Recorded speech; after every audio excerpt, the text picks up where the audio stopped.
So are we in the right one now?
Good morning, ladies and gentlemen.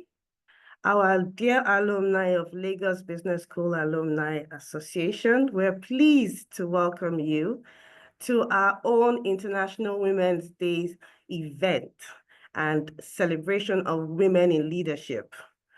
We are very, very honored to have our moderator and panelists with us.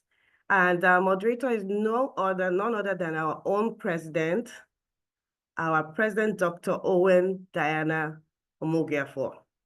So before we do that, please indicate that you can hear us. You can put it in the chat that you can hear us very well. And if you have any questions or if you have any comments, you can put them in the chat box. And without much further ado, I would like to introduce our president of the Lagos Business School Alumni Association, the Group CEO of Transcorp Group, Dr. Owen Diana Omogiafor. Thank you. Thank you very much, Uzoma. So good morning again, everyone. I'm happy to be here this morning. Happy International Women's Day.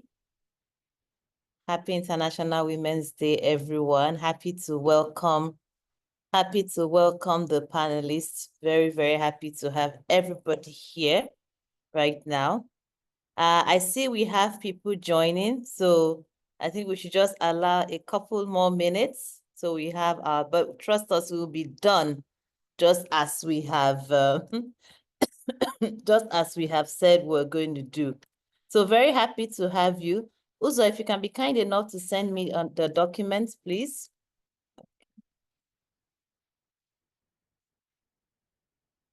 So today we are going to be here to celebrate women.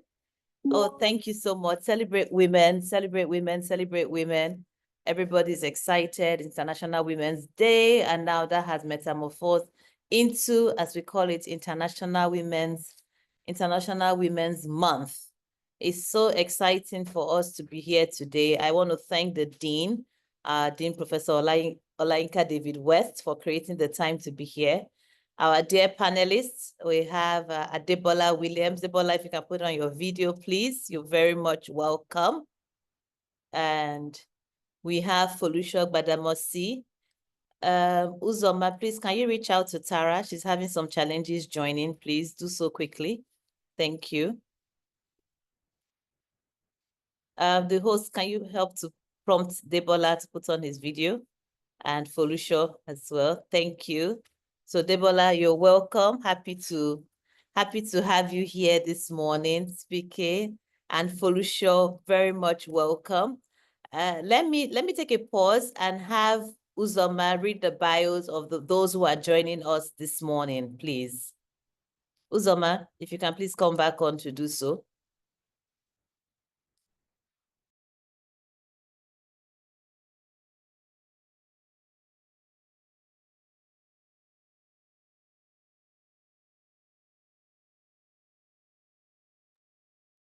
Okay, looks like we have a bit of technical difficulty from our admin, but it's all right.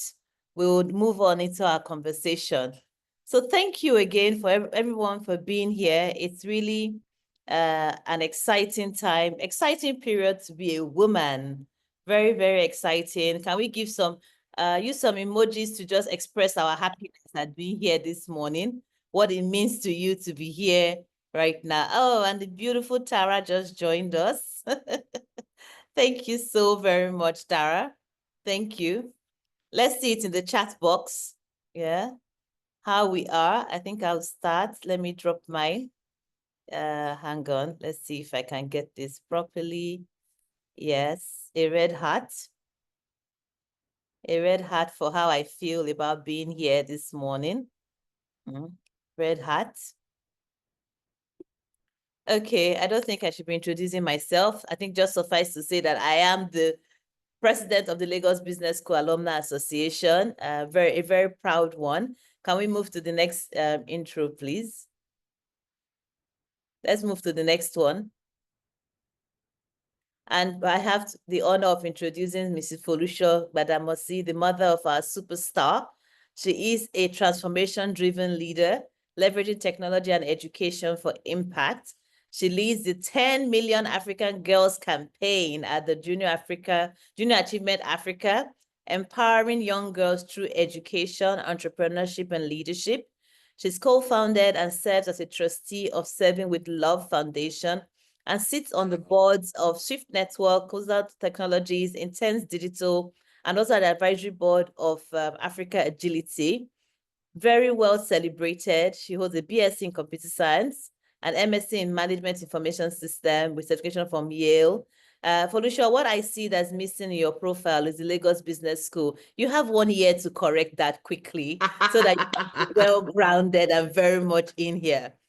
Felicia has been recognized for an impact. She received numerous awards, including the 2024 Young Trailblazers Award, Women Changing the World Award in 2023, and be recognized as one of the top 50 women in management. She's also an executive coach for the 2023-2024 Obama Foundation Scholars Program. Please do join me in welcoming Felicia to today's session. Okay, next, please. We have Mr. Adebola Williams. Adebola is the chairman of AW Network and the founder of Red, always well branded with his red cap. Yeah, he's founder of Red for Africa, which is the continent's largest youth-focused media portfolio, including Red Media Africa, Statecraft Incorporated, the Future Awards Africa, and whynaija.com. So for those that don't know, before social media and digital media got the presence that I had today, Debola was way back then. I remember whynaija.com so well, and Debola has been a very strong advocate of media, youth inclusion. Like I say, he's a pioneer in media, democracy, and social change. He has been profiled by Forbes and CNN as the strategies behind election victories. His expertise in political communication led to co-authoring How to Win Elections in Africa. I do have a vivid memory of Debola making one very powerful speech that had precedents in the room and everybody went wild. He's very, very much highly celebrated, recognized by Forbes as one of Africa's top entrepreneurs under 30. He has received the CNBC's Young Business Leader of the Year Award, Outstanding African Business Leader Award, and serves as a non-executive director on a number of corporations. Debola, we welcome you today, and we're very happy to have you. Please, Thank you. next. We can't see you, though. Next, please. And to my sister, a woman, I don't know whether she's after my heart or I'm after her heart. I'm not sure what the right what the right accolade or right expression should be.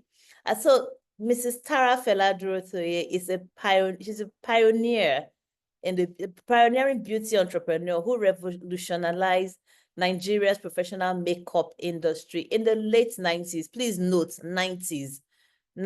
There was no social media. There was nothing like that. She did it like, you know, back to ground, tilling the ground, pushing.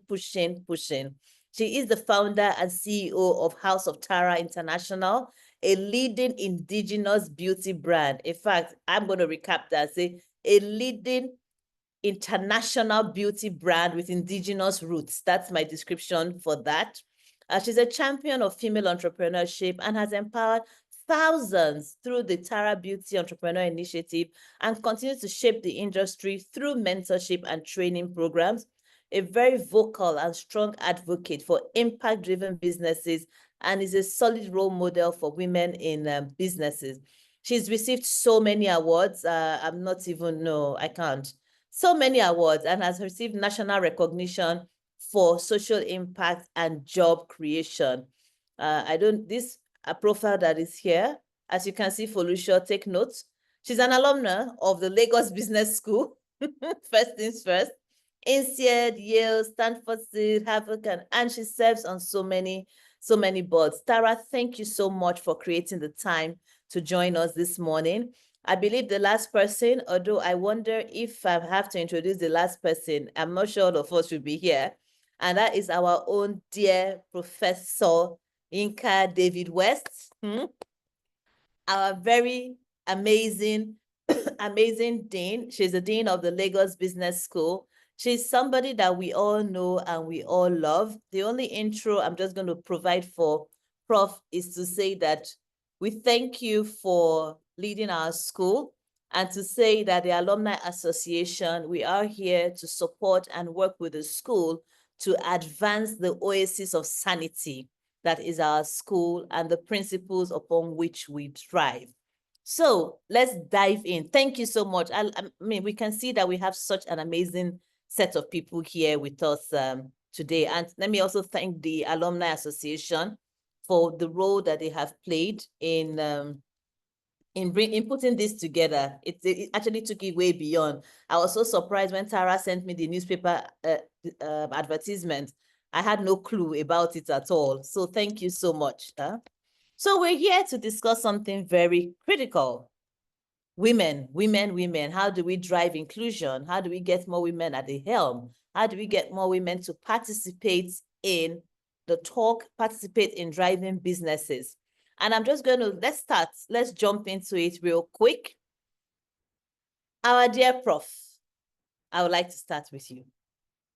We hear about the barriers, so let's deal with it quickly. In Nigeria, in Africa, whether structural, cultural, societal barriers that exist. Oh, hello, Ariola, joining us, one of our young future female leaders. So we hear about all these barriers that can hinder women's rise to top leadership position. These barriers exist, they've always existed, and I dare say they would exist for a while. Why? There's a gender construct that is ascribed at birth, no matter what the new world is saying. Male, female. And there will be some roles that are traditionally more oriented towards the women, some roles that are more traditionally oriented towards the men. Now, notwithstanding the roles or the construct designed for women, we still see women who have risen to the top of their careers and are still rising even more. I see at least four right now in front of me, my humble self inclusive. Now, let me hear from you. What strategies do we think organizations can adopt to drive the change that is needed to ensure gender inclusion and actively support women's leadership? Prof, please. All right, great. Thank you and good morning, everyone. Great to be here, and thanks to our wonderful and infatigable president of the Alumni Association for her burst of enthusiasm this morning. So let's really start and say, you know what?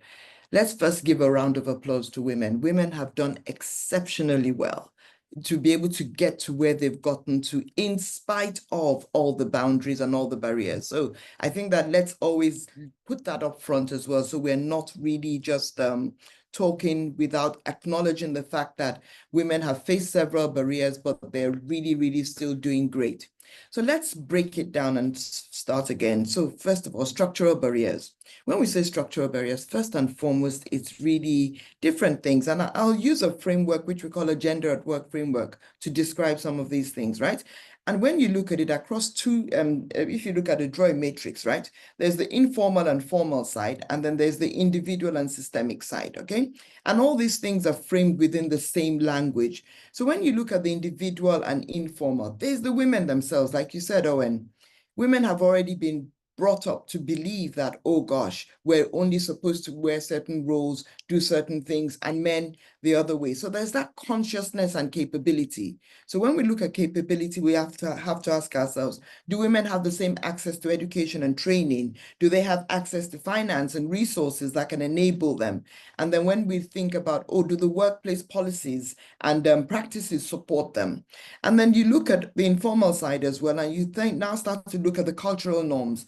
As a culture, right, we have gender stereotypes and biases, whether we like it or not. You know, when my kids were growing up, I had bought aprons for them. And I said, okay, Sunday, let's go and cook brunch. And the nanny says, no, no, no, my son should not come into the kitchen, that boys don't come into the kitchen. And I'm like, oh, no, no, no, that's not happening in my house. So we started a policy on Sundays that who no eat, no cook, who no cook, no eat. So everybody had to join in, right? And why I'm saying this is that today my son's in uni and he can cook for himself. He can fend for himself. He's not dependent on anybody just because we broke that stereotype, okay? Then the next thing you need to think about is cultural norms and expectations. You know, again, you're a girl, you're supposed to do this, you're supposed to know how to cook, you're supposed to be able to clean, you're supposed to be able to do that. And again, I'll use my son as an example. So he gets to uni, and the first thing he comes and says is, oh, mama, this place is filthy. Can you bring me a broom and a packer, right? Because he needs to sweep it up. So we don't think, boys also need to be conscious enough to ensure that the environments are tidy. And then on the cultural side as well, because we have this stigmas around women and stereotypes, it's always like, oh, so women don't really need that amount of investment, right? So there's a lack of mentorship, there's a lack of networking opportunities and things like that. And then again, biases and stereotypes. So you see a young woman going out after work for drinks with the boys. Ah, she's the useless girl, right? Again, you've written her off just because she's associating with colleagues in a manner that, again, has no untoward tones. Then when we look at the societal part, you now begin to look at security, right? There's some rules that women, for security's sake, I've done some work with looking at the ride-sharing ecosystem and women not being able to go or drive at certain times because of the insecurity. So that's limiting their ability to improve their livelihoods and earn a living. There's also the area of poverty and inequalities that some women also don't have as much access to equal rights and equal opportunities, even within their own families. I've heard some people who say, oh, I'm not going to educate my daughters beyond a certain level because after all, they're not going to take my name. All right. And so it's not a function of education. It's just these societal, cultural biases that have been built up and we've grown up with, and they're unconscious because you don't even know when you're saying it, right? And then finally, we also have access, lack of access to healthcare and general accesses. So when you think about it, from a solutioning perspective, we need to look at this thing holistically. You need to look at it from, okay, the individual women and then the cultural and informal norms and biases that we need to start to change. And then on the formal side, we need to ask ourselves, do women even have the same rights and opportunities to resources and capabilities? And then do we now have the right formal policies and rules and policies and procedures to help women and to acknowledge the fact that by having a population of 50% women, you're actually reducing your access to economic opportunity and development by reducing the access women have to work and livelihoods and productivity in that sense. So I'll shut up now and then I'll let you run with the show. Thank you. No, thank you very, very much. Thank you. We hope to see. I'll go and check your LinkedIn page. So this is me putting you on the spot so that you can publish the gender at work model. So we can quickly pick that and use it within organizations to be able to design a gender-focused strategy that can drive more inclusion. Because really, you see, when you spoke now, and you spoke more even from when you talked about your son, it's not even so much about women in a certain way, is bringing men into the roles that women typically do, as opposed to only the conversation of getting women into roles that men play, because truly there's nothing like empathy. Empathy is key in driving inclusion. Now, I'm just going to go straight to, you all know we have a celebrity here. Are you aware? Now, I'm not talking about Tara, no. I'm talking about the mother. Two celebrities, No, this three celebrities. one is a whole new thing. Like the way I've been We have famsing gone to Hollywood. child. Emmys. You would think I was the one that did Omugo for her mother, the way I've been famsing. So, Polusha, honestly, your daughter has made all of us so proud. I recall, see, I have goosebumps. I recall how I first felt when even the clips came out back there. Is it Iwaju? Please don't let me destroy the name. Yes, right? Iwaju. But even when it You're came right. out then, I was so excited, so impressed. Then from nowhere, I'm seeing, oh my God, nominated for an Emmy, youngest Nigeria, and well done. I saw that you posted Adire. Sister, I'm a member of the family. Where's my own Adire? We'll send it. Please send it so we can. And there she is, the very beautiful Simisola Gbadamosi, and she became the youngest Nigerian Emmy nominee for her role in Iwaju. Look, I had a background in HR, as most people know. And what I observed, even as HR director, when you start out with the entry level, you find a lot of young women at the beginning. Yeah. By middle, you might still see some. By the time you start getting to C-suite, they can't be found. They can't be found. And this is not even they were pushed out or anything type of thing. They just can't be found with as much presence And even where they are, their voices are sort of muted. Here you are, you have brought up an amazing young woman who's very confident, bold, courteous at the same time, you know. So tell us, and you yourself, I mean, you are also, I mean, you're the business, so speak, so say it lightly. You've also grown your career. From your perspective, using your story and also grooming a young female leader, how can emerging female leaders harness opportunities to attain, to stay in the game, attain C-suite positions, and develop the right skills for leadership? Thank you so much, Owen, and thanks everyone for being here. Good morning, good morning. Honestly, this is a really, really big question, and I'm so glad that Prof went before me, you know, and set the stage in such an amazing way. Thanks, Prof, for your awesome response.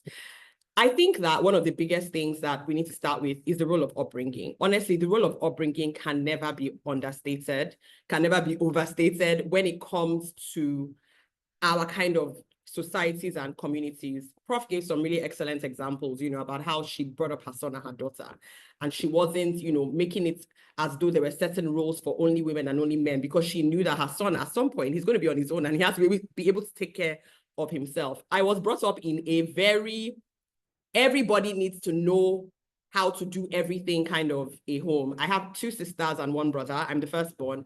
And I remember my dad was such a girl dad. Such a girl dad. Every single thing that you needed to be able to do, you will do. You will learn how to drive on time. You will learn how to do everything on time. It's not about segregating roles for boys and girls. And I think that for me, that's something that I'm so intentional about. Even though I have 2 daughters, I do not have a son, but I have several nephews, and I'm all up in their lives and making sure that we are being very balanced in how we raise all of them. When it comes to women falling off, I can tell you a little story to start. So my older daughter, who you just showed on the screen, thank you so much for celebrating her. She ran for head girl when she was in primary 6 in primary school. This is about 3 years or so ago.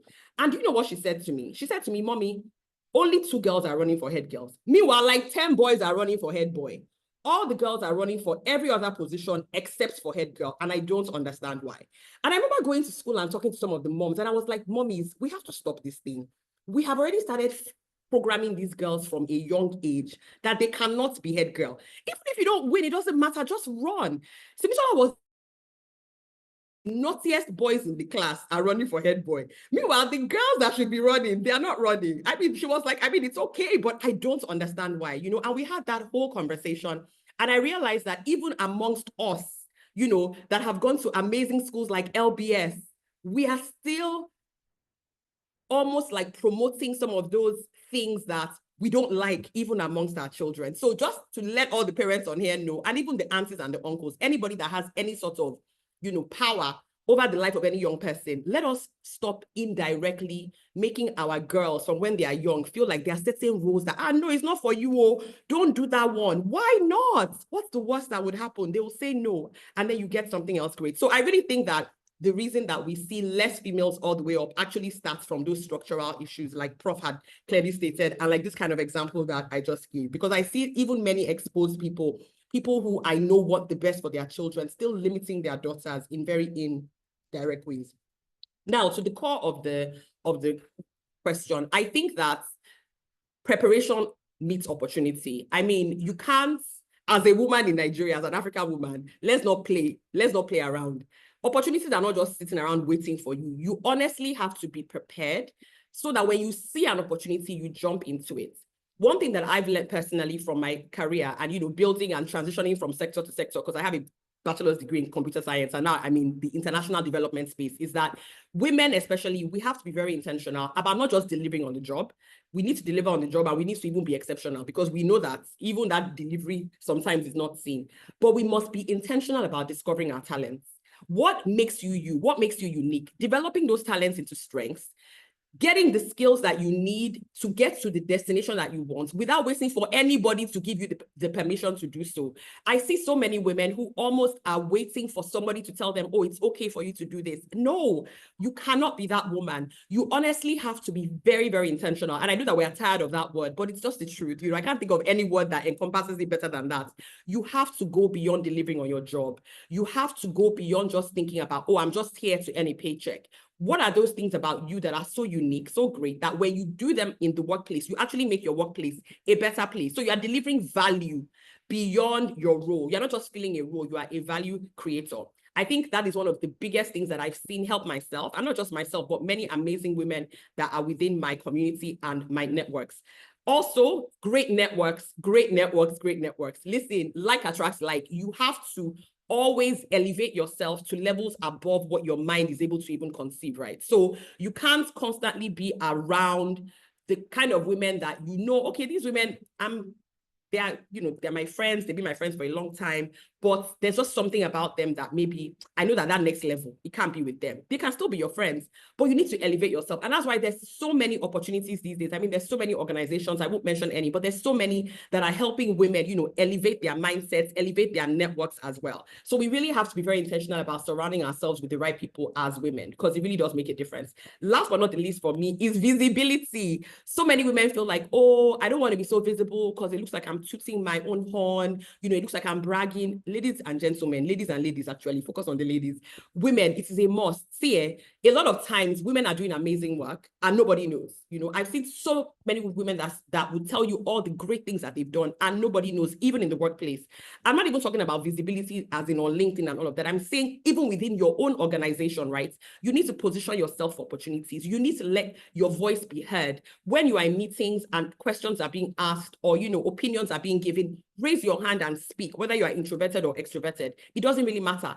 Always make sure that you are seen as somebody who has value to add. Nobody can fight with somebody that adds value. I always say to people that even if people don't like you, as long as you are delivering on the results and you're adding value, nobody can really fight that because it's what it is, right? So please, women, let us see visibility as something that is important.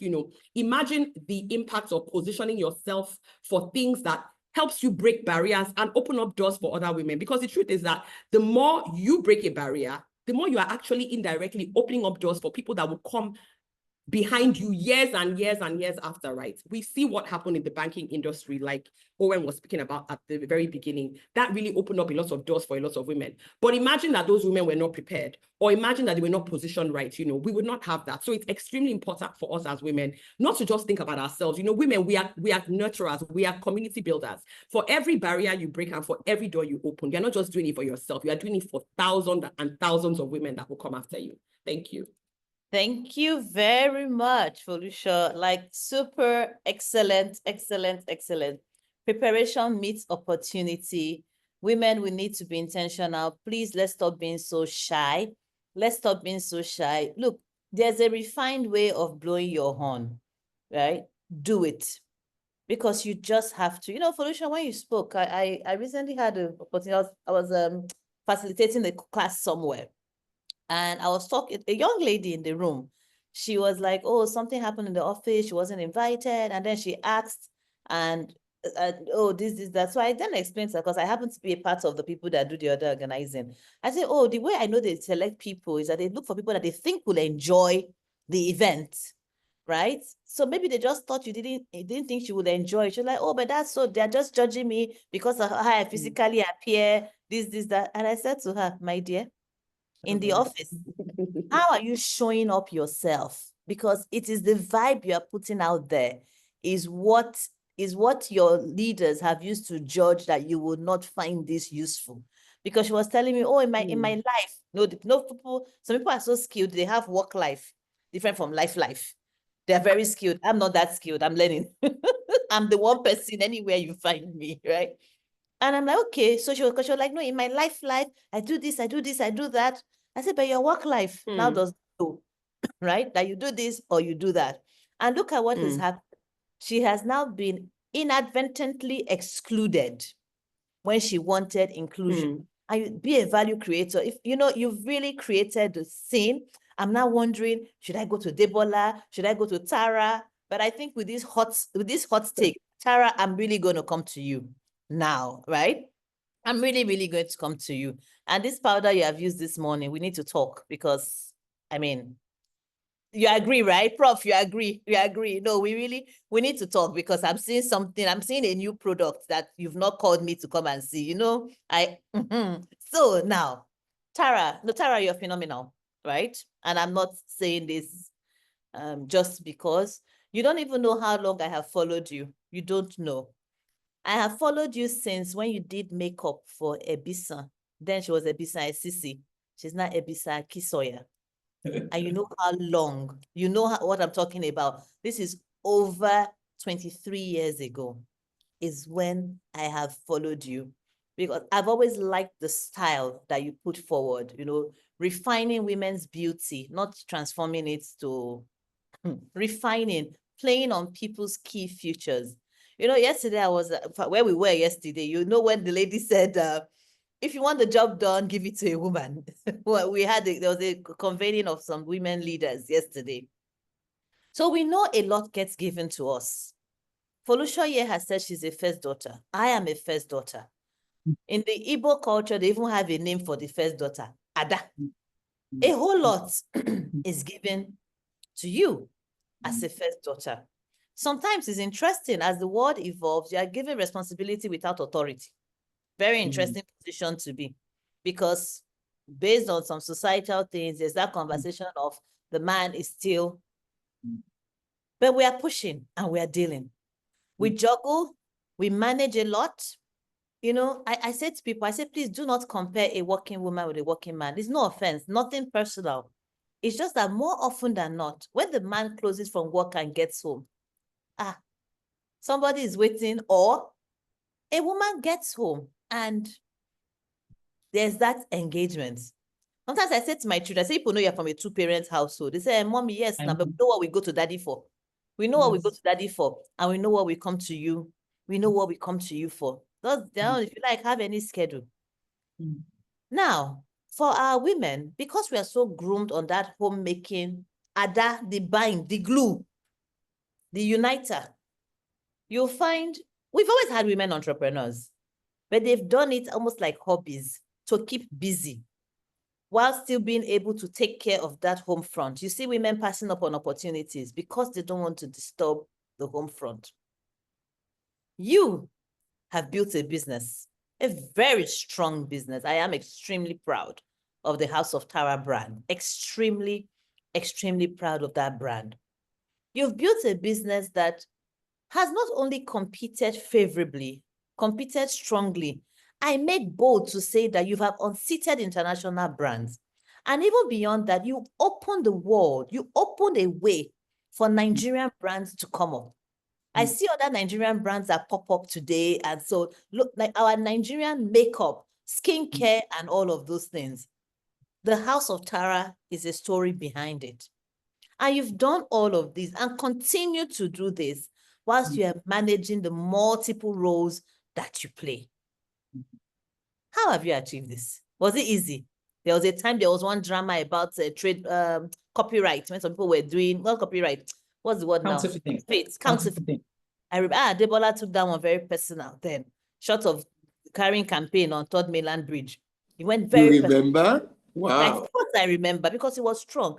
How have you achieved this? How can we make women turn their passion, right, their hobbies to passion?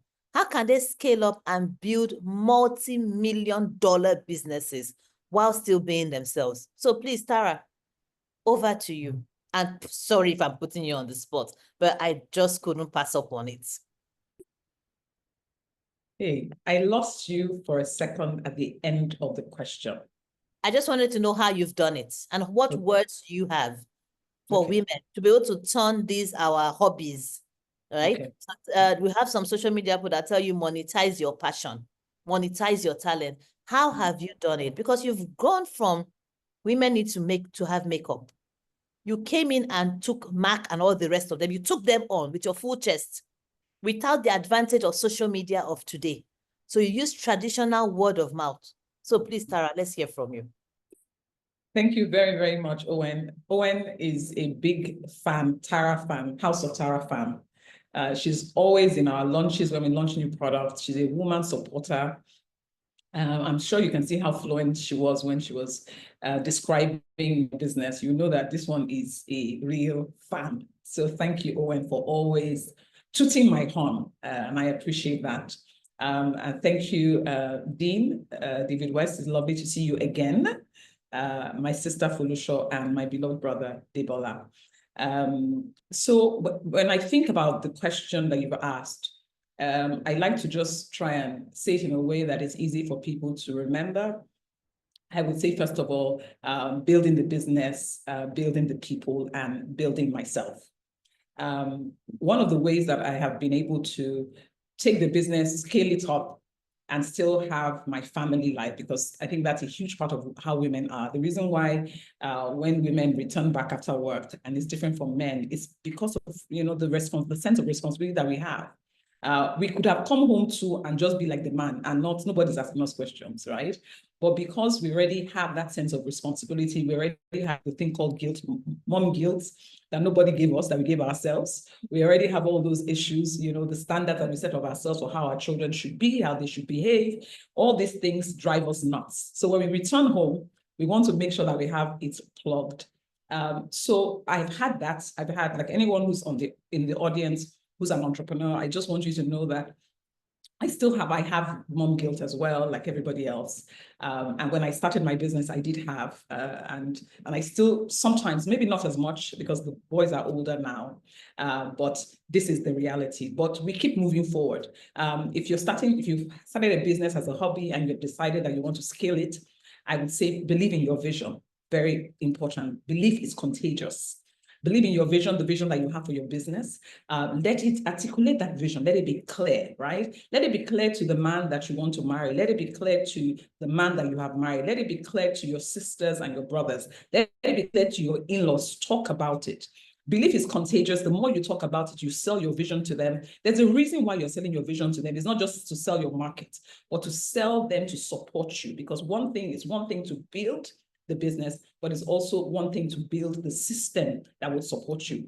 One of the critical ways that I believe that I was able to scale my business and not allow my home front to be impacted by it significantly is because I had a strong support system.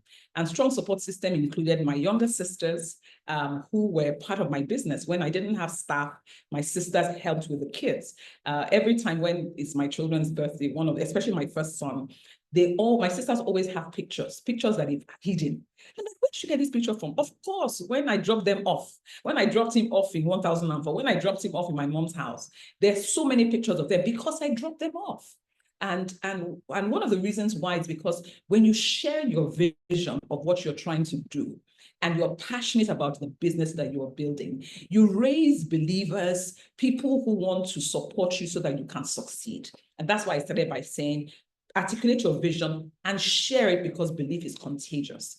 One of the ways that you have a strong support system is because you share, is because you are also willing to delegate. So as you're building the business, you must be willing to also build the people that will build the business. And I know that many times we want to hold on forever, right? We want to hold on to everything. But the only way we're going to be able to manage our homes and build our businesses is when we learn how to build people and be confident enough to delegate responsibility to them so that they can free you up to pick up the kids from school, free you up to go to your son's recital, free you up to spend time with your husband. That is very, very important. And lastly, on the journey of building the business and building people, you have to build yourself. Folusho talked about knowing yourself, knowing what your strengths are.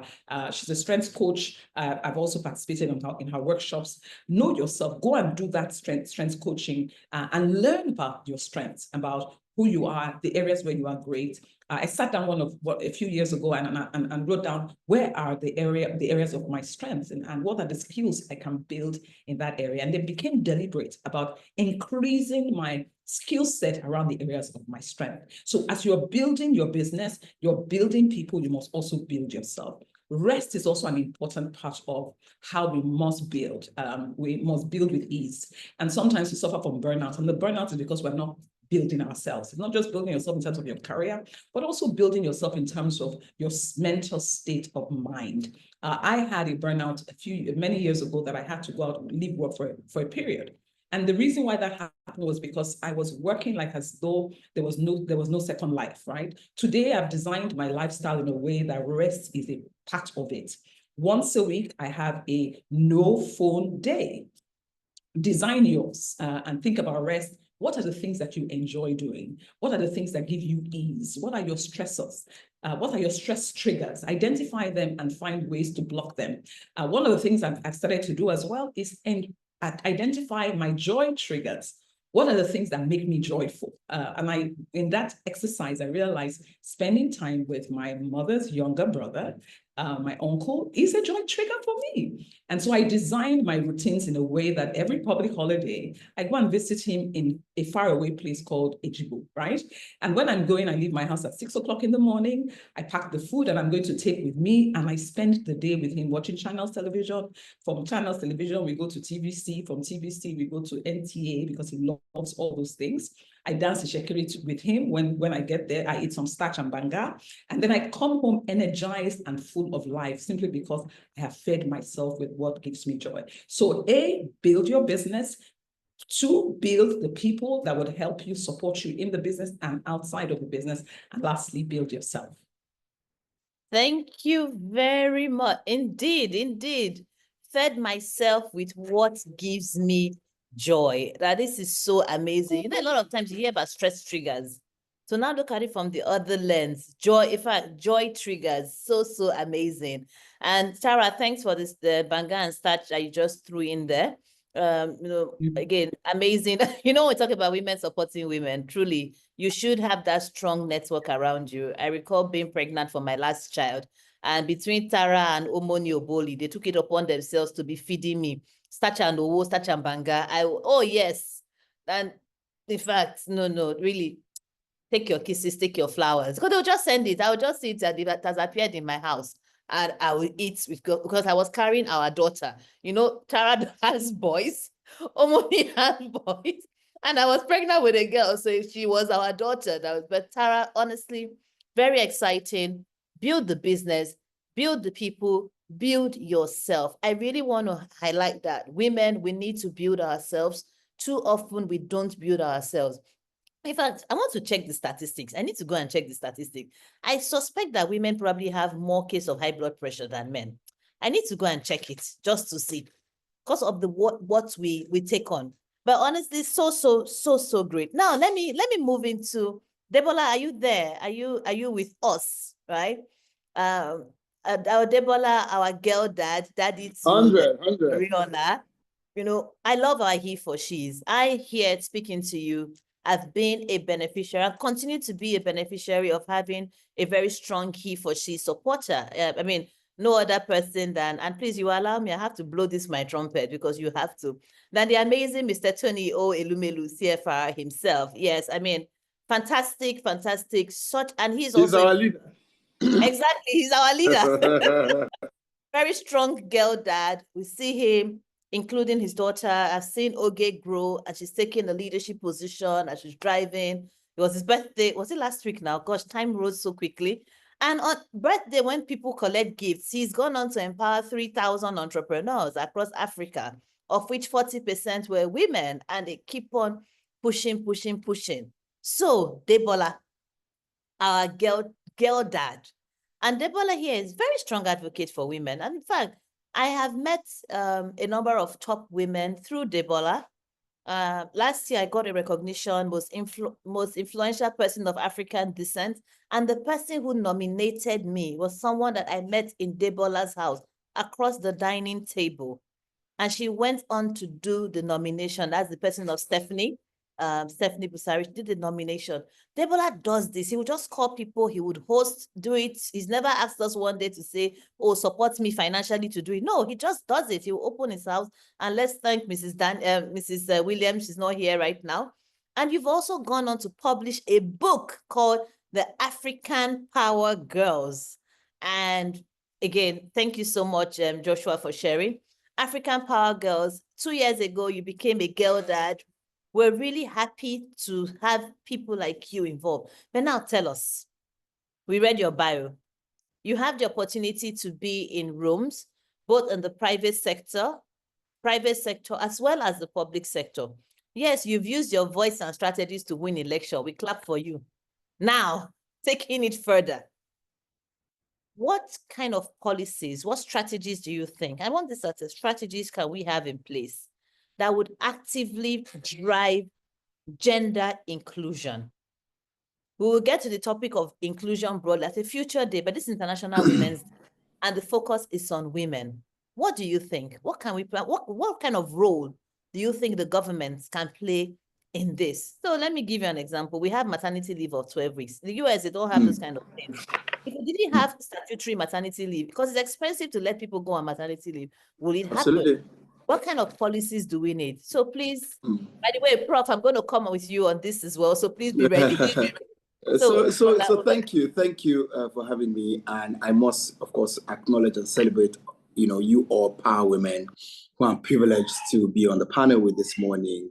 You're all ceiling crashers, mountain movers, boundary breakers, and so I celebrate you and all the women on the call as well, both known and unknown, who are quietly every day moving the needle, building families, but also building businesses, and being part of the 80% who are the SMEs driving Nigeria, and also being part of the gender that has been proven by several research, including MasterCard, that they have more integrity and are better to do business with. There are research that show that when women are, on boards of companies, or when women lead companies, they have a higher percentage, a possibility of survival and being successful, more than men. There are, statistics that show that Africa loses about $95 billion annually because of gender gap. That show that 1% point increase in education for women means 30.37% increase in GDP. And so, it's always interesting that we keep coming back to this conversation.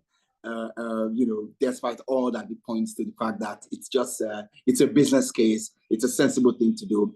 And I think one of the first things that we must continue to do when we gather to have these conversations is to ensure that we put out this kind of facts and figures. More men, more women, more people in leadership, in politics must know the gap, must know what we lose because of gender gap, must know what we stand to gain when the gap is closed, must know what we stand to gain when girls go to school. Women who have education raise healthier children. But when you say women raise healthier children, it almost sounds like you're domesticated women. Now let's put a business case. The business case is that when you have healthier children, you save on hospital exposure and hospital expenses. So if we go to traditional family where the man brings the money, traditional Nigerian family structure, we know that means that the man gets to save money because the woman is educated. Yeah. And then secondly is that when your child is sick, you as the parent can't go to the office. So you lose that productivity. And then that is saved when you have a child who's less sick. And then the final point is you also raise a healthier generation. Kids who can go to school, who can thrive, who can do well in school, and make all of us proud, and also add impact to the community. So I think the first thing is that we must continue to educate the men, the women in politics, in the C-suite, on the value of closing the gender gap. That's the first point. The second point is, let me now talk to human. I look at my wife sometimes, and my wife and my daughter has educated me much more than whatever I thought I was ever doing in the gender space. I understand why work from home is one of the best things that happened to us. We in Red, before COVID, we had been doing work from home for 4 years because we were paying attention to the changing generation, and we wanted to create a work environment that was flexible enough to adapt. But the same way we put on our Gen Z lens before it became a thing is the same way corporations must put on their gender lens to understand that, for example, JP Morgan, the MD recently came out and said they're going to stop work from home, and he doesn't care whose ox is God. But what the statistics showed is that their most productive years have come from work from home.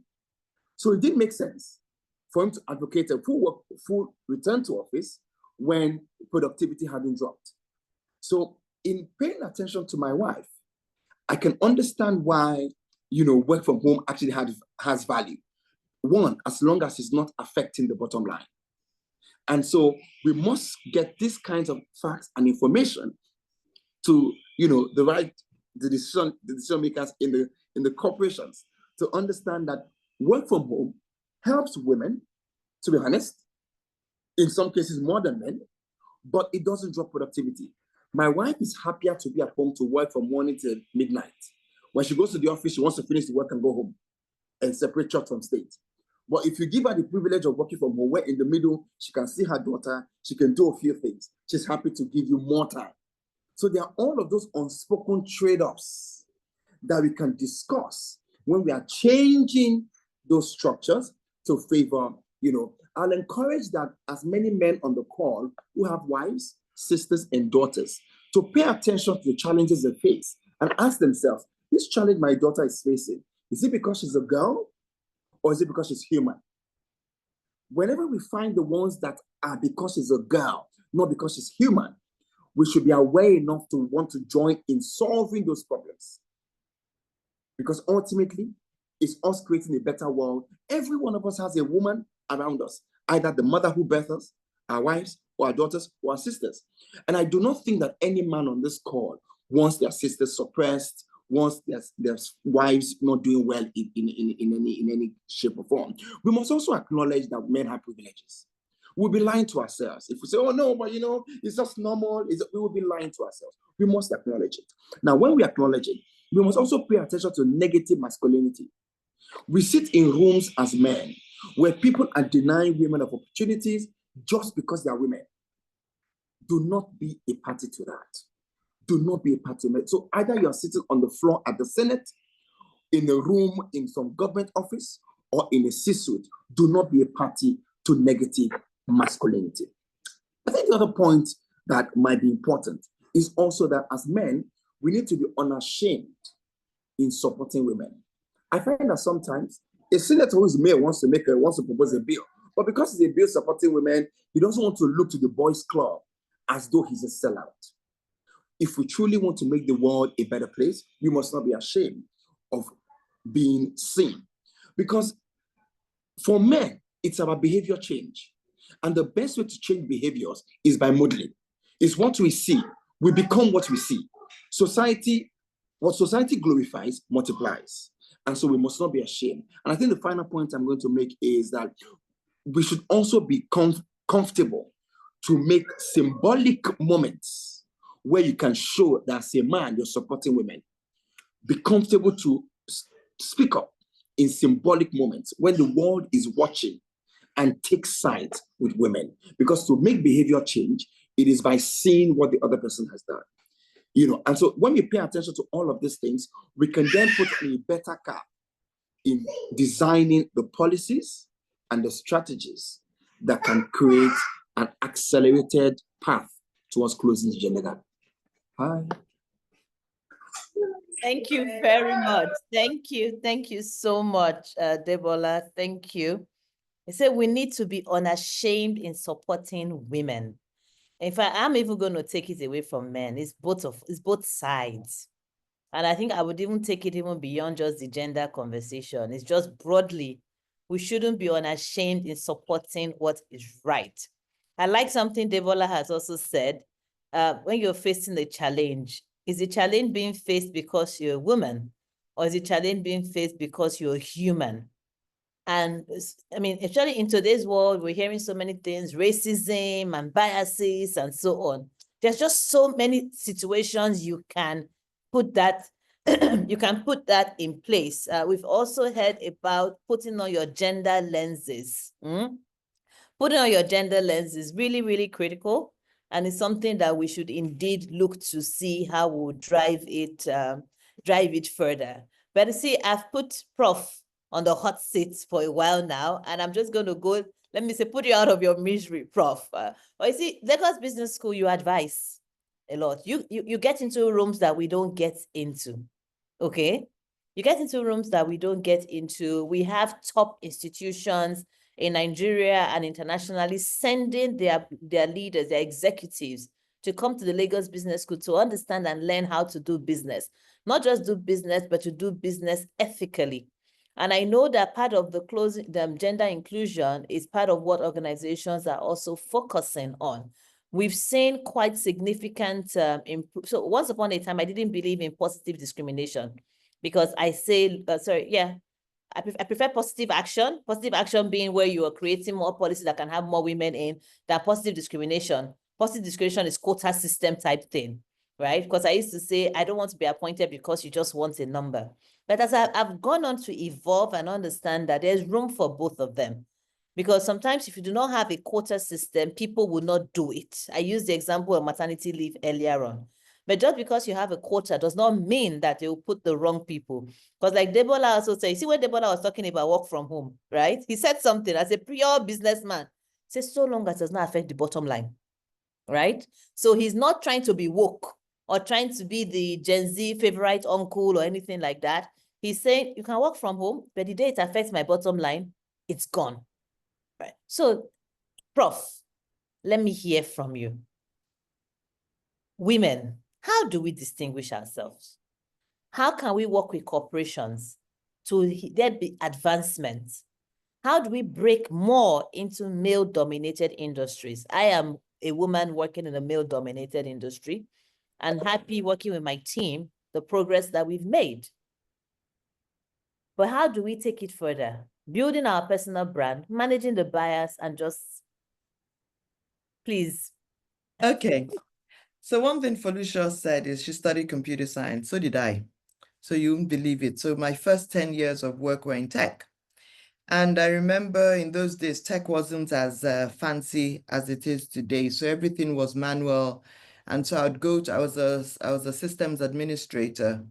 And the whole idea was I needed to configure the systems after doing some hardware setup. And so, I'd go to site with an engineer and he would do the hardware and I would do the software configuration. And as far as I was concerned, that was just a waste of resources. That why do two people need to go and do a one-man job, right? So what did I do? I started carrying a screwdriver in my bag and I said, show me how to do it.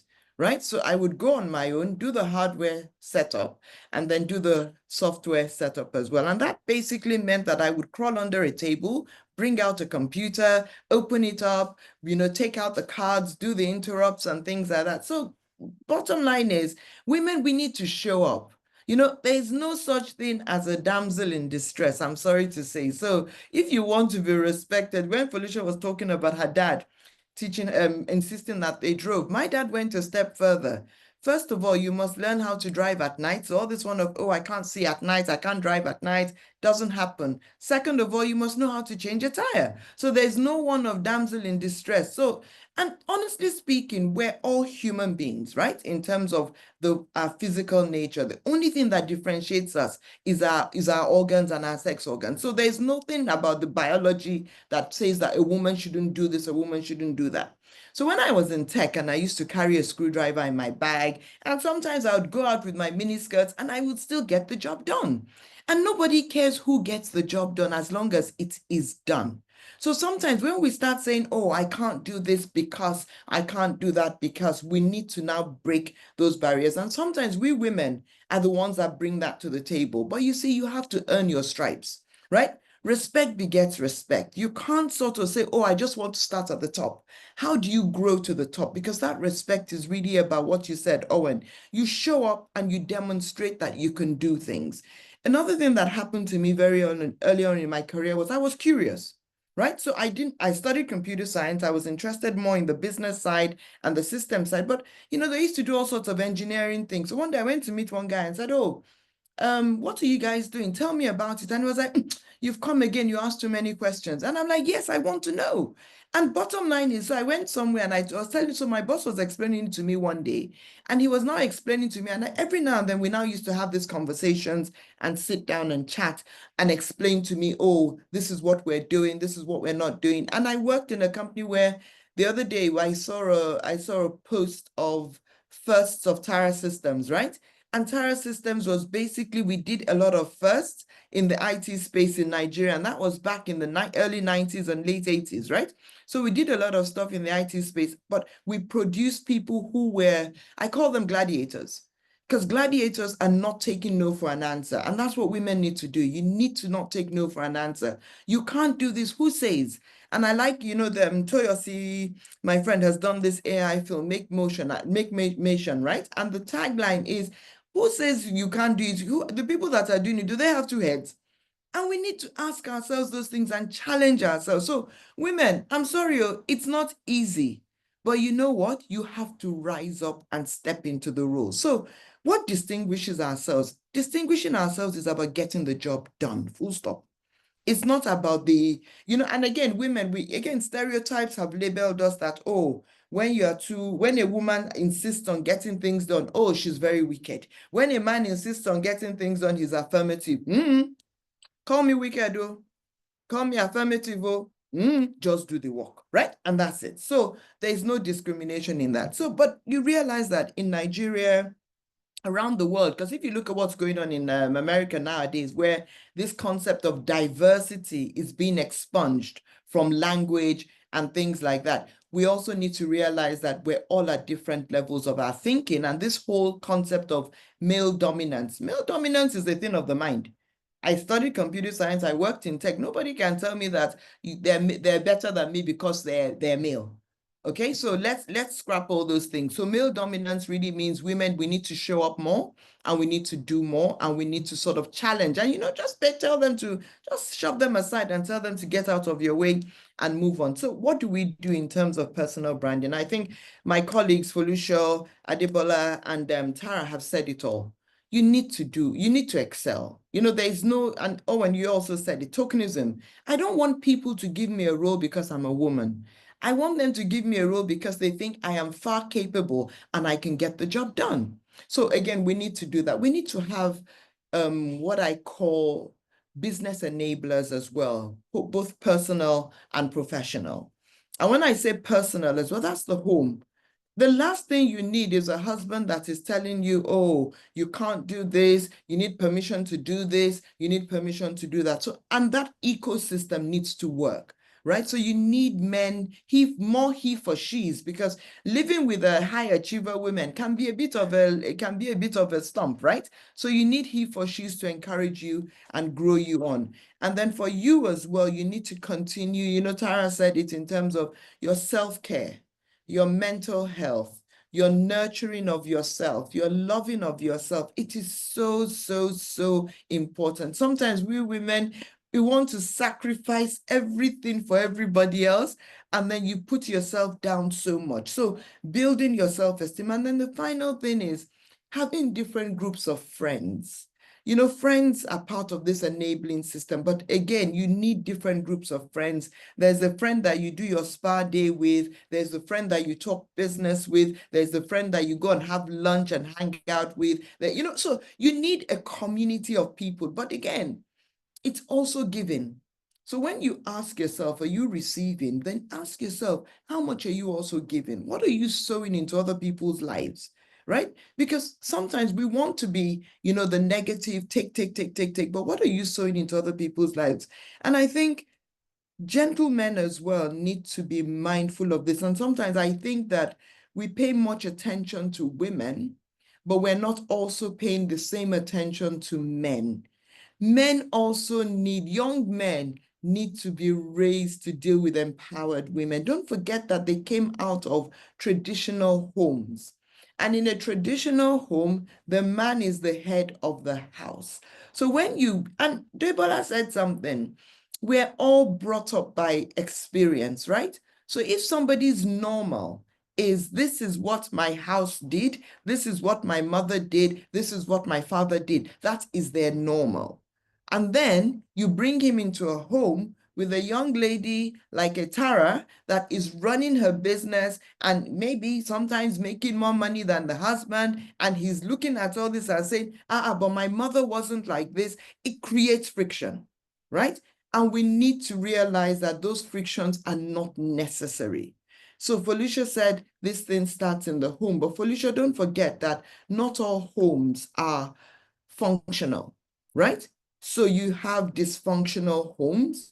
And so even when you have come out of a dysfunctional setting, this is where the societal structure, women's networks also come in to help bridge the gap. But there needs to be some level of confidentiality and protection, because a lot of women also feel unsafe sharing their deepest secrets with other women because they don't want it to become tagline city people kind of gist. All right. So how do we ensure that we protect one another, we nurture one another, and we keep each other going? We have our highs and lows. Who do you call when you have those highs and lows? Where do you crawl to when you have those lows? We need to build those structures and those systems. So I hope I have answered your question. Thank you very much. Thank you. That was amazing. Like, absolutely amazing. So practical, so spot on. Thank you very, very much. And it's really a nice intro. You know, we talk about mentorship. We talk about sponsorship.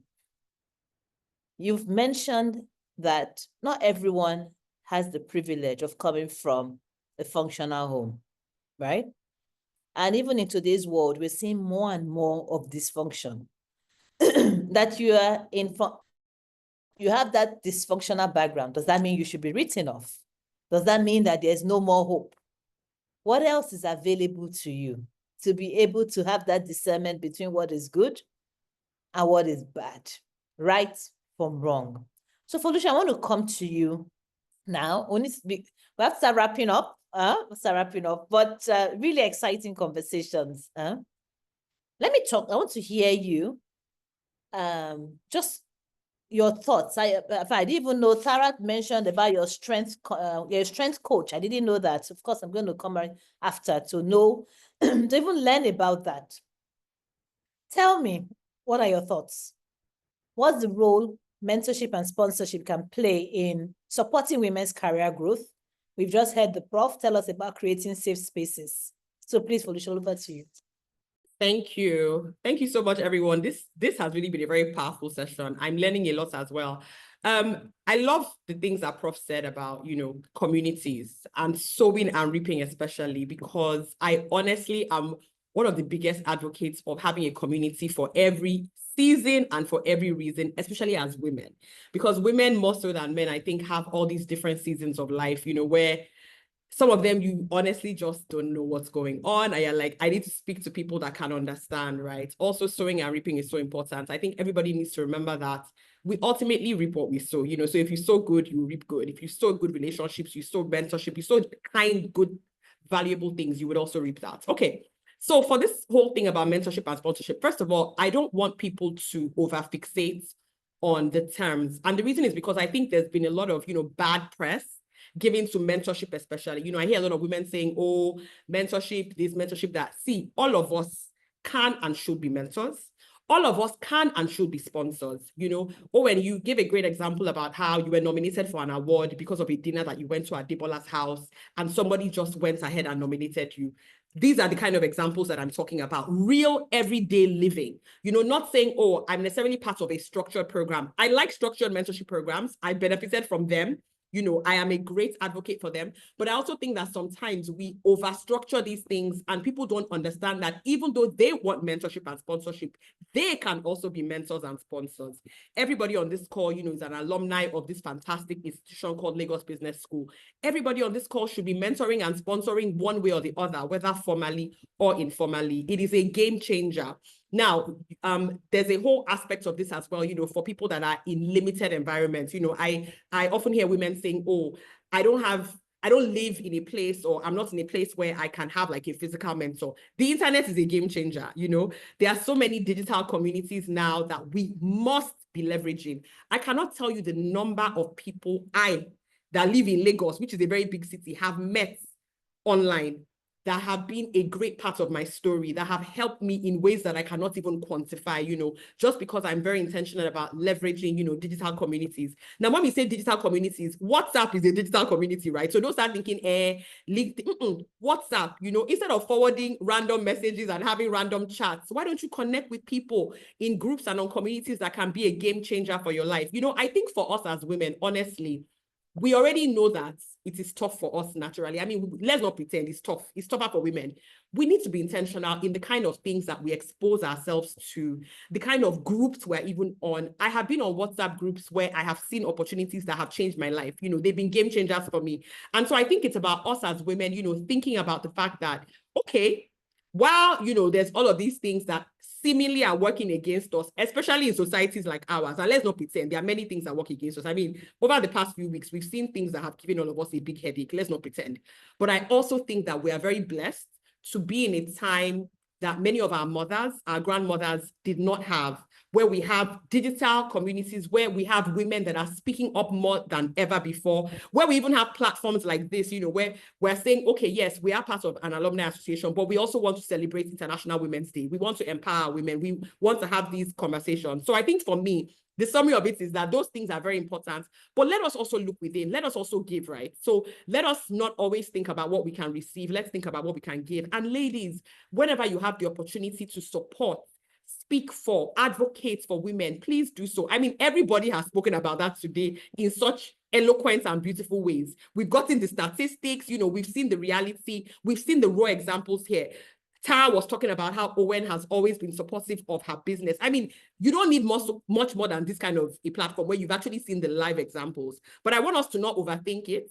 I want us to also practicalize it by also sowing into the lives of other men and women, not just women, men as well, so that we can also be intentional in bringing up men that can also, you know, hang around these very powerful women that we're trying to raise. Thank you so much. Thank you very much, Felicia. So, gosh, so excited, you know, so you were really saying, so accelerate action, women need to take action. That's it. We need to take action. I love when Prof said, forget the damsel in distress. There's no knight in shining armor that's coming to rescue you. You better get your own screwdriver, right? Get on that horse by yourself. Earn your stripes. Tara, I'm just going to come to you real quick, maybe in a minute or two. Add something to what Felicia has said. I think last week you were in Dubai, right? You were in Dubai last week, and I saw women who have taken their money, entered plane, to travel to Dubai, to learn, to be with other women, to hear from them. That's a kind of structured mentorship, structured participation. We have WIMBIs, Whisker, a number of them. So I know you are a part of the structured one, but I also know you also do like what Felicia is talking about. It's right on there, it's spot on. Let's talk, let's go. So maybe in a minute or two, just share your own perspective as well. Please, I must just quickly say that TFD is one of my communities, as in she is a solid community member and she has been for a very, very long time. Thank you so much. Thank you, Tara. And thanks, Felicia, for that recognition. This thing, sorry, I just have to throw that in. No, it's good. No, but it's good. It's also part of the things that we also need to do, because I know you hear a lot. You hear that women don't support women. Where that narrative came from, I don't know. It is such a lie. But that's another topic for another day. We'll do another webinar on that one. But Tara, I really want you to speak, especially for the entrepreneurs, right? Because a lot of time when we talk about all this mentorship and sponsorship, people always think it's for people in the regular 9 to 5. It's for the 9 to 5, but it is not. And I would like you to take a minute or two. Just let us know what your message is. So just picking up from where you stopped, this sponsorship is not only for people in career. As an entrepreneur for 27 years, I have been a beneficiary of sponsorship. Our dean here, David West Olayinka, was the first person who nominated me for my first international board. And that is somebody who saw an opportunity and plugged me in. I don't know if you all can hear me. Yes, I can hear you. Thank you. Excellent. We're just appreciating Professor for the nomination. Thank you so much. The first time House of Tara received a bank loan was because Mrs. Awoshika called the MD of the bank and booked a meeting for me to have with him. Told him about me and what I was doing and said, give her a chance. Then coached me on what he will be asking me, what he's going to be needing, preparing me for that so that when I got into the meeting, I showed up well. She knew I had what it took, but she knew I also needed to package it in a way that he would understand. And I came out of that meeting because I was sponsored. So I do recognize that sponsorship is not only for career people, but also for entrepreneurs as well. I would say peer mentoring groups, I think is another thing I would like to add on. I'm happy that there's a lot of conversations around including the boys in the conversation. As a mother of boys, I'm so excited to hear that we're saying actively look for boys to also mentor, because boys have to see from a lens. One of my sons once said to me, Mom, is there really inequality? Is it real? And I looked at his dad, and his dad now had to explain to him that, well, this is what you see at home. That's not the reality everywhere. Your mom is an equal person in this home. That is what you're exposed to your aunties and what have you. But that's not the reality everywhere. So thank you, everyone who's talking about including the boys in the mentorship as well, so that the boys can see. But peer mentoring, I think, is something that we haven't talked about here. It doesn't have to be about horizontal mentorship, right? It has to also be sometimes your peers. Felicia was talking about how I'm part of her support system. We do have a peer mentoring cohort of 10 of us, and peers who sponsor each other, open doors of opportunities for one another when we see. We are also mentoring ourselves, because it's like, okay, how can I guide Tara? This is my area of strength. I'm a strategist, so I can support her in this manner. I recently went through a transition where I handed over the business to a new managing director. And that entire period was about 2 years. And a group of the ladies in that group set a WhatsApp group together, helped me to strategize my life after House of Tara and how to prepare House of Tara for my departure. And that is what when I talk about peer mentoring groups as well. So that's very important as well, and we can leverage that. Those are my thoughts. Thank you so very much. Thank you. Like, peer mentoring is really critical. Peer mentoring. I see here. So it's very good to hear about this. You hear often, they say it's lonely at the top, right? You hear that quite often. It's lonely at the top. And you hear, exactly, that's the song. It's lonely at the top. We also hear, oh, women are jealous of each other's success and so on. All these things. But surround yourself with the right people. The right people, not one of my aunts would say, please avoid people that have PhD syndrome, pull her down or pull him down syndrome. You're looking for people that can boost you when you're down, cut your leg when you are being too, sometimes when you are just beginning to think you are the next best thing in sliced bread without the base to prove it. So it's really good to hear about the peer mentoring and how you're being supported. And I should actually also commend and recognize, one thing we women do, we don't really talk a lot about our successes, what we've achieved. We deflect a lot. You tell a woman, oh, I like your dress, it's so pretty. Oh, it's just one cheap thing that I picked up in my house. Oh, I've had it for 15 years. I didn't ask you how long you've had it. Just own it, right? That's no, but it's true. And as you spoke, when you spoke now, I hadn't even appreciated it before now. Your brand is called House of Tara. It's strong. It's strong. It's recognizing Tara as a brand. It's not Mrs., right? It's Tara. House of Tara. Full stop. No more story, no more discussion. It's House of Tara. So please, another thank you to you for stepping up very early again to show us what is possible. We now begin to wrap up. I'm just going to give each person 30 seconds. Your last thoughts. 30 seconds. So I will start with Debola. From Debola, Felicia, pick up 30 seconds. I'm counting. Debola, just your 30-second thoughts. Speak your thoughts on encouragement. the job is not easy. Well, It's tough. I made some quick points. I'll just do a quick bullet Please, point. go I think ahead. one is we need to save the next generation of women from lowballing by telling more stories of the bold moves women are making, so that they can know that just by being themselves, they can be great. So, I mean, I know TLD already tells a story, Felicia does, you do, but there are more women who are doing amazing work. And that's why I wrote the book African Power Girls. I used to say that the pinnacle of women's success was being made chairs of boards. I realized that it wasn't. We need a woman to own a tier one bank. It's not about being the MD. It's not about being the chair. No woman in Nigeria has built and owned a tier one bank. But when we continue to celebrate being CEOs of banks or being chairs, we are lowballing our girls. So that's one. Two, women must take big bets and make bold moves. When they say if your dreams don't scare you, it's really not big enough. I think we need to encourage more women. Only women can interpret the blueprint of creation. No other gender, nothing the trans, middlewood can create another human being. Only women can. And so if you can create another human being, why do you need to be 90% qualified for a job before you take it? When a man who is 60% will take it. Women need to take bold bets in their new jobs, in their promotions, in businesses. Women need to join politics. More women need to do that risk. It's dirty, it's this, it's that. I beg of you. If you don't join politics, you cannot influence policy. It is policy that determines the entirety of your life. From the food you are buying at the store, the tomato they are complaining about, it's all policy. Women need to join politics, and women must support other women who do go into politics. Even when one woman makes a bad mistake, there are many policies that make bad mistakes. Other men still support them. So I'm not asking you to support what is bad.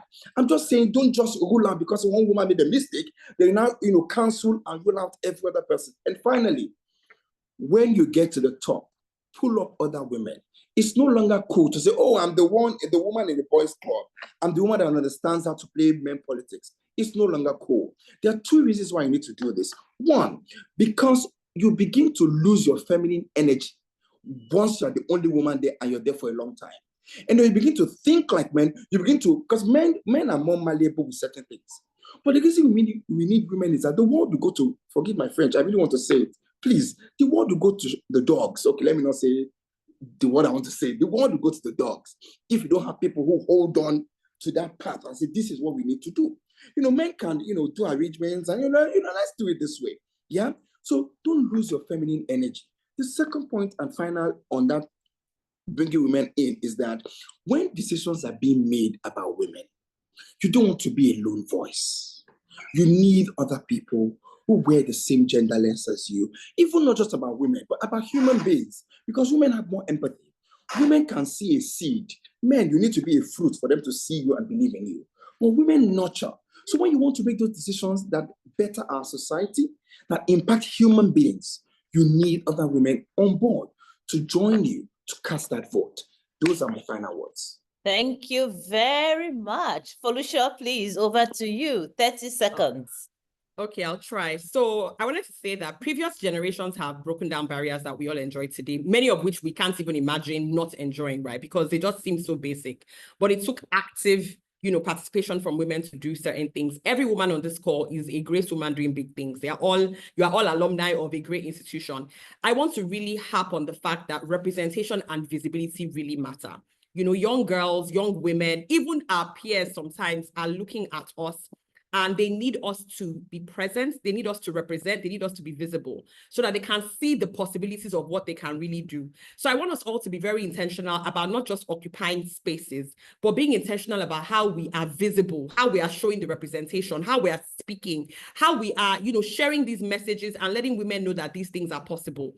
We're expanding things for the next generation so that they can walk bolder, faster, and without limits. Thank you so much. Thank you very much. And let me go to Prof, please. Your 30 seconds. Okay, thank you very much. I think I want to say thank you to all these superb people on the panel and yourself, Owen, but I think I would end with preparation. Take yourself seriously and others will take you seriously. I'm a living product of that. There's nothing I do that I was late because I was preparing for this, because I can't just come here and waste the time of 20, 30 people just because I am not prepared, right? So preparation is important. Take yourself seriously, have your thoughts. And Tara, to be honest, when you said that, I nominated you for it, but honestly, I'd forgotten. It was just like, but I think also it's a lesson where do things without expecting anything in return. Just if you feel this is the best person for a role, do it. It's not about you. You can't do everything, but and because the more people thrive and succeed, the more you can also build this community and this level of engagement. So women, I want to encourage all of you. Don't think that, oh, when will I get there? Just continue taking one step at a time. It's peeling an onion. You get to each layer every day. But one thing I would also say is educate yourselves. Prepare yourselves, get the right training, get the right know-how, get the right experience, be able to articulate your thoughts, right? Be able, don't just let people say, oh, you've been there for 10 years, so you deserve it. No, you need to earn it. So don't take it because, oh, I've been doing this for 10 years, but start to prepare your thoughts, start to get ready, start to get through mentorship. If you want to sit on a board, then start preparing yourself, start doing shadow boards, right? And start engaging with the right conversations at the right level.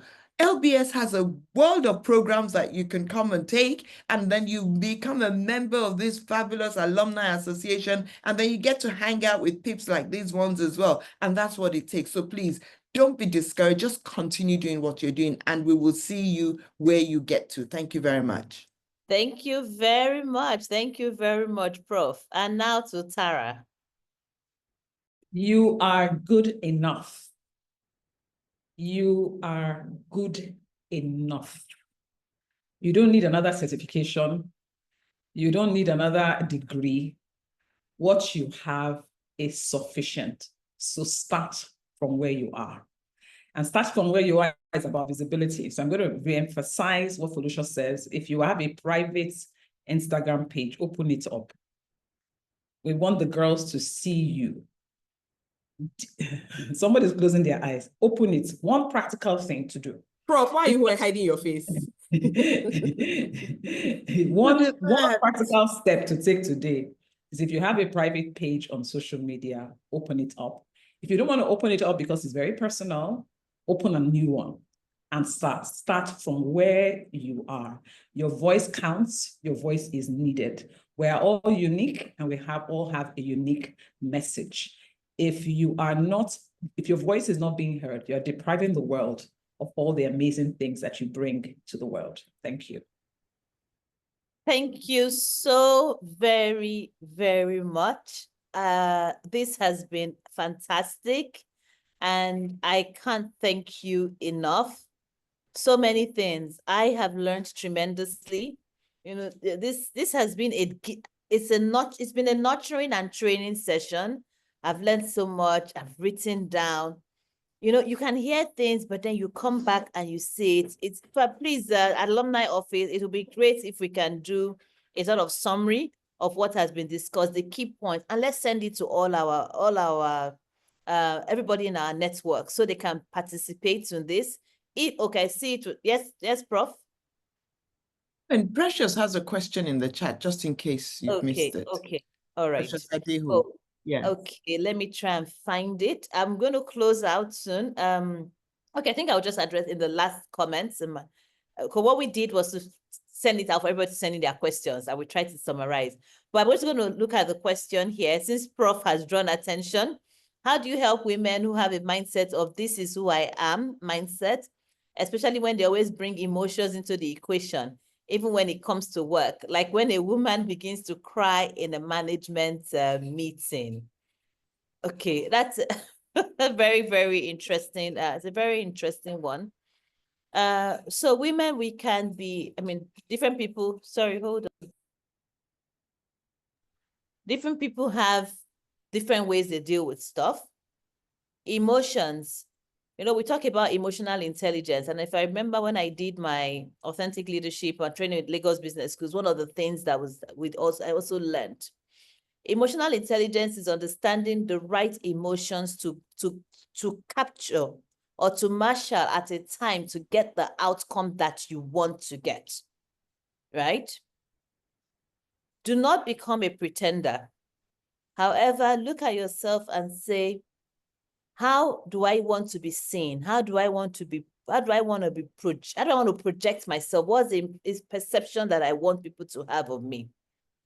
We've talked a lot about visibility and intentionality.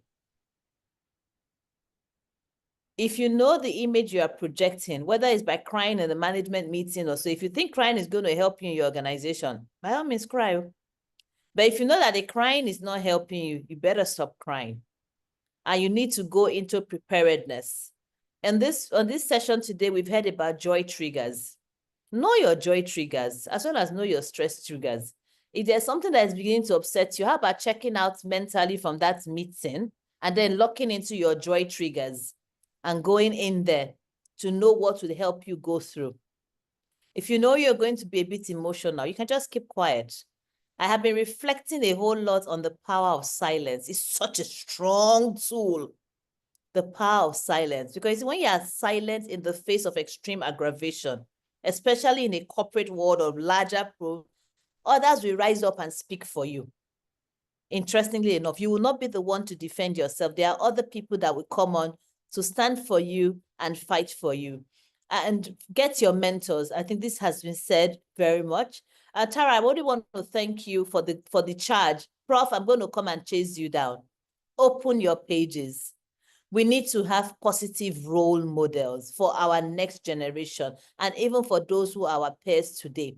Let them see the other side of life, not just the ones that appear on the that appear in the media. So I know there are so many questions. I'm sorry, we do have to close now because I wanted that one, but I want to say to my fellow alumni that we're going to do more and more of sessions like this. It's part of what you benefit from being an alumni of the alumnus of the Lagos Business School.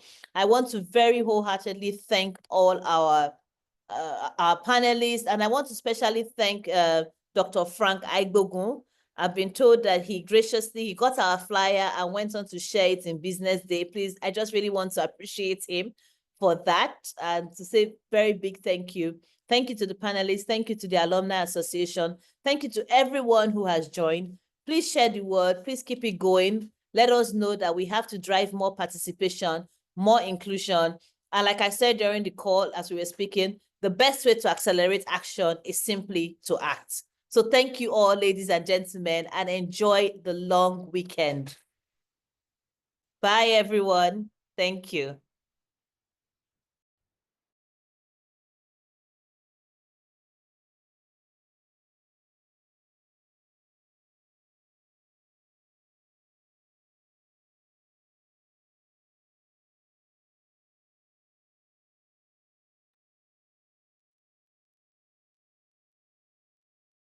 President, thank you very much. Thank you. Thank you. I'm waiting for them to end the meeting. Me too. Thank you very much.